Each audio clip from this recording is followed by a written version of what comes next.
মোমো আমাদের সকলেরই প্রিয় একটা স্ট্রিট ফুড।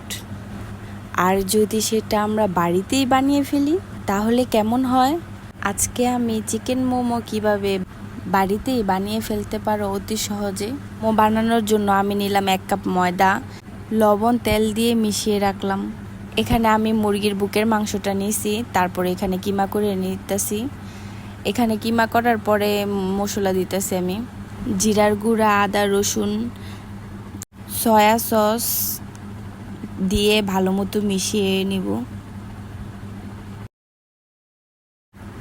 পেঁয়াজ, মরিচ কুচি দিয়ে ভালো মতো মিশিয়ে নেব। তারপরে একটু গরম তেলের মধ্যে একটু ভেজে নেব।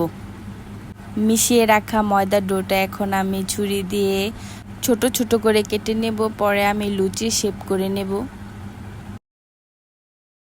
ভেজে রাখা কিমাটা এখন আমি এই লুচির মধ্যে দিয়ে, আপনারা দেখেন কিভাবে আমি শেপটা করতেছি মোমোর।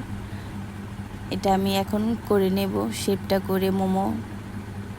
আরে ভাই, যে খাইছে সেই পাগল লেগে গেছে। মোমোটা অনেক মজা হয়, আপনারাও বাসায় ট্রাই করবেন, অনেক ভালো লাগে সবাই বিকালে নাস্তা হিসেবে। দেখেন আপনারা, আমি মোমোর শেপ করে নিয়েছি।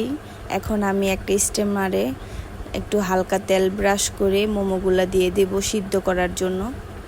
এখানে আমি 20-25 মিনিটের মতো সিদ্ধ করে মোমোগুলা নামিয়ে নেব। এখানে আমি মোমোর সাথে একটা মজাদার সস বানাবো। সসের জন্য এখানে আমি শুকনা মরিচ, ফাঁকি মরিচ, গরম তেল দিয়ে ভালো মতো মিশিয়ে নেব। তারপর ছাঁকনির মধ্যে নিয়ে ভালো মতো সেকে লেবুর রস দিয়ে মিশিয়ে খেয়ে দেখবেন, অনেক মজা, অনেক মজা, অনেক মজা। মোমো আর রেস্টুরেন্ট থেকে কিনে খাওয়ার কোনো প্রয়োজন নেই।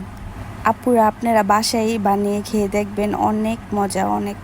আমার পাশে থাকবেন, আমার জন্য দোয়া করবেন।